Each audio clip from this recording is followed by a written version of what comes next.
ഇതിനർത്ഥം എന്താ പ്രസു? ഈ പിക്ചറിന് അർത്ഥം എന്താ? മതി നിർത്തുന്നാണോ? ഇങ്ങനെ ഈ ഇമോജികളെ ചിലതിൻ്റെ ഒക്കെ അറിയുള്ളൂ, എല്ലാത്തിൻ്റെ ഒന്നും എനിക്കറിയില്ല.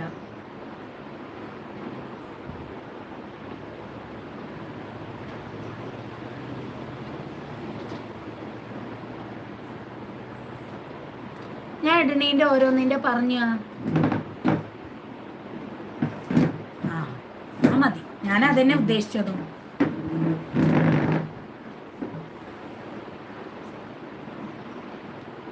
ഇതിന്റെ അർത്ഥം എന്താ?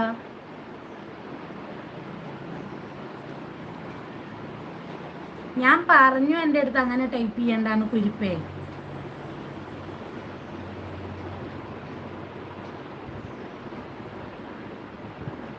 ആണോ?